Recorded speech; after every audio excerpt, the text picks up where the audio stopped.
Have you ever been stabbed in the back by someone you trusted?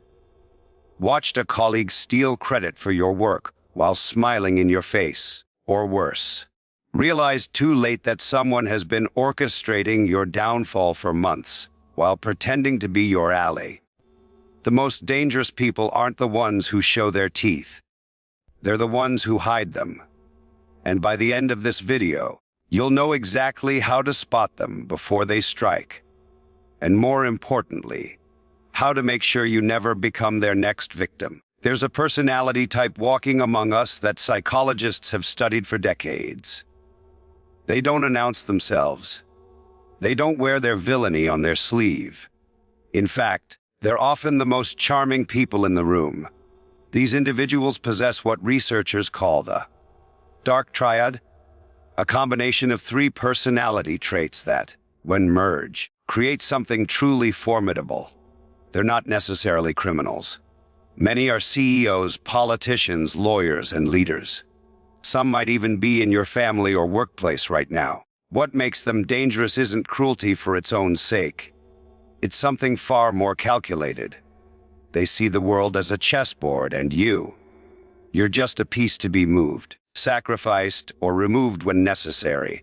Today, we're going to dissect this personality type, understand how they operate, and, most critically, learn how to protect ourselves. Because knowledge, as they say, is power. And understanding your opponent is the first step to victory. Part 1 T d'artere de tirpefistioram. Let's talk about what makes this personality type tick. First, narcissism. Not the casual self-love of taking selfies, but a deep, pathological belief that they are exceptional and entitled to special treatment. They don't just want success. They need to be worshipped for it. Other people exist only as mirrors to reflect their greatness or tools to achieve it. Second, psychopathy. Here's where it gets chilling. These individuals have a muted emotional response. They can witness suffering, or cause it, without the guilt or empathy that constrains normal human behavior. This doesn't mean they're monsters. It means they're free. Free from the moral hesitations that slow the rest of us down. Third, the strategic mindset. This is where manipulation becomes an art form. Unlike the impulsive psychopath or the attention-seeking narcissist, this personality type plays the long game. Every action is calculated. Every word is measured. Every relationship is transactional. When these three traits combine, you get someone who believes they deserve to win's narcissism. Feels no guilt about how they win psychopathy. Plans meticulously to ensure they do win strategic cunning. The terrifying part, they're often very good at what they do. Part 2 T Machiavelli. Here's what most people get wrong. They think dangerous people look dangerous. The truly dangerous understand something profound. The best weapon is one your enemy doesn't see coming.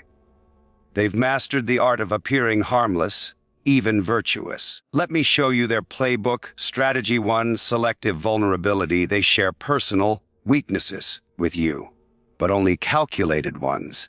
I'm too trusting, they might say, or I care too much about my team. These false confessions make you lower your guard. After all, someone who admits their flaws must be trustworthy, right? Wrong. It's bait. Strategy 2, public generosity. Private ruthlessness. Watch them donate to charity, praise their colleagues publicly, champion causes on social media. But notice what happens behind closed doors. The assistant they screamed at, the partner they discarded, the friend whose secret they weaponized. The mask only comes off when no one important is watching.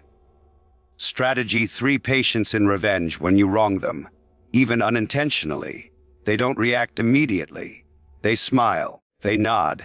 They say, no problem. Then 6 months later, when you've forgotten about it entirely, the knife finds your back. You never see the connection. That's intentional. Strategy 4, manufacturing loyalty. They create situations where you owe them a favor here, insider information there, a job recommendation. Not out of kindness, out of investment. They're building leverage. When they finally ask for something in return, you feel obligated. Trapped. That's exactly where they want you. The Renaissance courts understood this perfectly. The lion cannot protect himself from traps, and the fox cannot defend himself from wolves. One must therefore be a fox to recognize traps, and a lion to frighten wolves. These individuals are always both. The question is, which face are they showing you, and why? Par 3s power off Kao Suion. Let me ask you something. When was the last time you made a decision based purely on logic, with zero emotional interference? If you're honest, probably never. And that's normal. We're human. Emotions guide us. They tell us what's right, what's fair, what feels good. But this personality type, they've divorced emotion from decision-making entirely. In business, while you hesitate to fire a loyal but underperforming employee because of your relationship, they've already replaced them and moved on. No guilt, just efficiency. In relationships, you might stay with a partner out of love, history, or hope for change. They stay only while it serves them. The moment the cost-benefit analysis shifts, they're gone. In conflict, you might avoid confrontation to preserve peace. They provoke it deliberately, but only when they know they'll win. When they've already positioned themselves advantageously. This emotional detachment isn't a weakness. It's their greatest strength. Think about it. How many times have you failed to act because you were afraid of hurting someone's feelings? How many opportunities have you missed because confrontation made you uncomfortable? How many times has someone else exploited your kindness, knowing you wouldn't retaliate? They don't have these limitations. But here's the paradox: this strength is also a blind spot. Because they don't experience emotions deeply, they sometimes miscalculate emotional reactions in others. They might push too far, assuming everyone is as transactional as they are. And when they encounter someone truly principled, someone willing to lose everything for a belief, they're genuinely confused. That confusion can be your advantage. Part 4, Talangam. Most people operate on immediate timelines. They react to what's in front of them. Anger flares, they lash out. Opportunity appears, they grab it. This personality type thinks in years, sometimes decades. Let me illustrate with a story. A young executive joins a company. She's talented, ambitious, but surrounded by established players. Does she challenge them directly?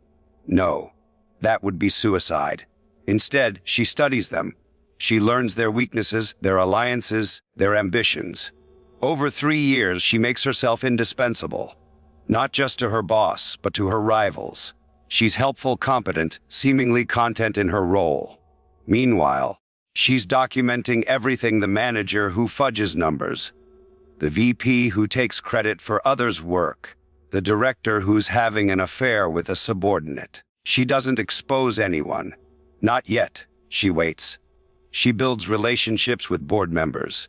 She positions herself as the solution to problems she subtly helped create. And when the moment is right, when her rivals are most vulnerable and she's most valuable, she makes her move. By the time they realize what happened, she's their boss, and every piece was moved into place years before the final checkmate. This is strategic patience. This is the long game. Compare this to impulsive aggression.